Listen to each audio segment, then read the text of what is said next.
અમદાવાદ ખાતે માહી ઉડાન ફાઉન્ડેશન મહિલા દ્વારા આયોજિત નિર્ભયા નારી સન્માન સમારોહ ભવ્ય રીતે યોજાયો હતો। કાર્યક્રમમાં ગુજરાતના વિવિધ વિસ્તારોમાંથી બહોળી સંખ્યામાં મહિલાઓ ઉપસ્થિત રહી હતી। નારી તું નારાયણીના સૂત્ર સાથે જોડાયેલા આ સમારોહમાં સમાજના વિવિધ ક્ષેત્રમાં ઉત્સુક કાર્ય કરતી મહિલાઓને ટ્રોફી, સન્માનપત્ર તથા મેડલ આપી ગૌરવભેર સન્માનિત કરવામાં આવી હતી। અમારી ઇન્ડિયા ટાઈમ ન્યૂઝ ચેનલને લાઇક, શેર અને સબસ્ક્રાઇબ કરો, જેથી કરી અવનવા સમાચાર તમારી સાથે પહોંચી શકે। Bureau reporter Nayanaben Chudasama. હજુ પણ મારી સાથે ઊભી છે, એ જ અમારી આ કાર્યક્રમની સફળતા છે। અચ્છા, હવે અહીંયા જે બહેનો ઊભા છે, આપણે કાલે જે એક સવાલ થયો તો તમને ખબર હોય, હું અહીંયા ઊભેલા બધા બહેનોને એક સવાલ કરીશ। કદાચ તમને લોકોને ખબર જ છે કે માહીબેને જે બી કર્યું છે ખરેખર ખૂબ સારું કર્યું છે અને એક સ્ત્રી તરીકે એને ખૂબ સારી એવી આપી છે સેવા। પણ અમે જે કાલે માહીબેન વિશે અમે જે સાંભળ્યું છે, તો તમે લોકો પણ અહીંયા જ હતા, તો હું તમને લોકોને એમ કે એના ઉપર જે આરોપ છે એના વિશે તમને શું લાગે છે? શું માહીબેને તમારી પાસેથી ઉઘરાણી કે એવું કશું કર્યું છે?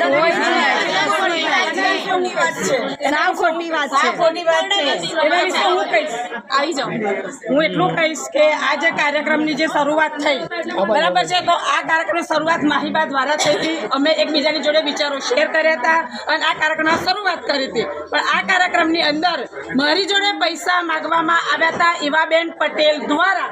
મને કહે છે, બેન તમે પૈસા આપો તો સારું રહે, મદદ રહે। મેં કીધું વાંધો નહીં બેન, તો આ રીતના પૈસાની માગણી કરવી શું યોગ્ય છે? આ મારો એમને પ્રશ્ન છે તમારા ન્યૂઝ દ્વારા। એટલે આ આજે નિર્ભયા નારી સન્માન 2026નો ભવ્યથી ભવ્ય કાર્યક્રમ અમદાવાદ ખાતે આયોજન કરવામાં આવે છે।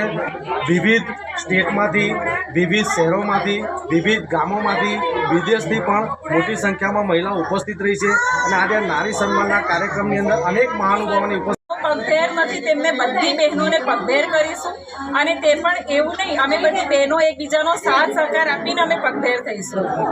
આ એક સુંદર સુવિચાર છે। ઘણા વર્ષોથી આપ સેવા આપો છો, આ વિચાર ક્યાંથી આવ્યો? હું નાનપણથી જ આમ તો સેવાકીય કાર્ય સાથે જોડાયેલી છું। 18 વર્ષની ઉંમરમાં જ મેં મારી આંખો દાન કરી છે, ત્યારબાદ મેં મારું આખું શરીર પણ દાન કરી દીધું છે। તો નાનપણથી જ એ હતી કે મને ખબર નહીં, મારી અંદર દયા અને કરુણા ખબર નહીં ભગવાને બહુ જ બધી આપી છે કે મારાથી કોઈનું દુઃખ જોવાતું નથી। અને આવા ઘણા બધા કાર્યો હું દર મહિને પણ કરું છું અને દરરોજ મારી પાસે આવે છે તો હું દરરોજ પણ કરવા તૈયાર। બિલકુલ, દીકરીઓને હું સૌથી પહેલાં તો કહીશ કે ભણી ગણીને આગળ વધો અને પોતાના પગભેર થવી, સ્ત્રી પોતાના પગભેર થવી બહુ જરૂરી છે। પોતાનું સ્વાભિમાન સાચવવું ખૂબ જરૂરી છે અને કોઈ પુરુષ પર નિર્ભર નહીં, પણ તમે પોતે આત્મનિર્ભર બનો। બસ મારે આ મહિલાઓને એ જ સંદેશ પાઠવવો છે। થઈ ગયું ને? બસ થઈ ગયું। હવે આપણે કરવામાં આવે છે, નારી દ્વારા અનેક સોશિયલ સર્વિસ કરવામાં આવે છે, નારી દ્વારા અનેક સેવાકીય કાર્યો કરવામાં આવે છે, ભગીરથ કાર્ય કરવામાં આવે છે। એવી દરેક નારીનું સન્માન કરવામાં આવ્યું। બસ આ સંસ્થા સાથે જોડાયેલા ભાઈઓ સાથે અનેક એવા મહિલાઓ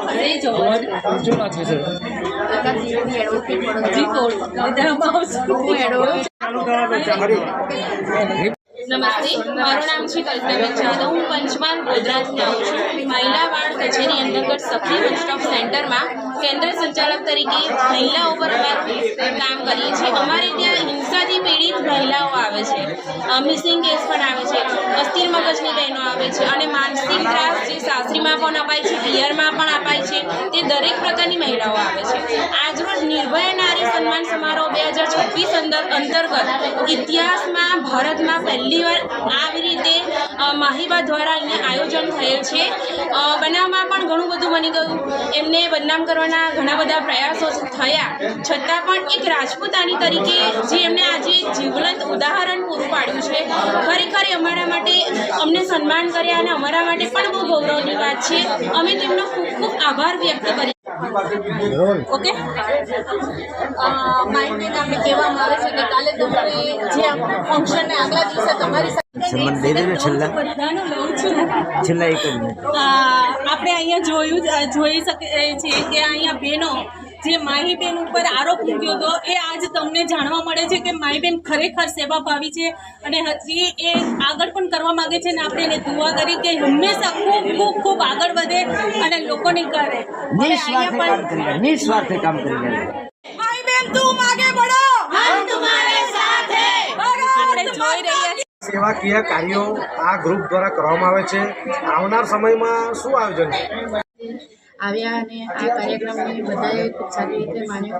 અમે મારી પાસેથી આજે અમારી એ પણ ડિસ્કસ થઈ કે અમે વડોદરાની અંદર આવો નિર્ભયા નારી સન્માન સમારોહ રાખવા માંગીએ છીએ, જેની અંદર 500થી વધુ મહિલાઓનું સન્માન થાય. જ્યારે ગુજરાત સરકાર, રાજ્ય સરકાર આટલું બધા પ્રયત્નો કરી રહી હોય મહિલાને આગળ લાવવા માટે, તો અમે મહિલાઓને આગળ લાવવા માટે જે બી અમારાથી થતો તમામ પ્રયત્નો કરવા માંગીએ છીએ. અને જે બી સરકારની જે સહાયો મળતી હોય, જે બી મળતું હોય એ તમામ વસ્તુ અમે મહિલાઓ સુધી પૂરી પાડવા માંગીએ છીએ. પછાત ગામડાઓ જે લોકો છે, જે ગામડાઓની મહિલાઓ છે, સ્ત્રીઓ છે, બાળકો છે, એમના પર જે વાયોલન્સ થાય છે એના ઉપર અમે કાર્યવાહી કરવા માંગીએ છીએ.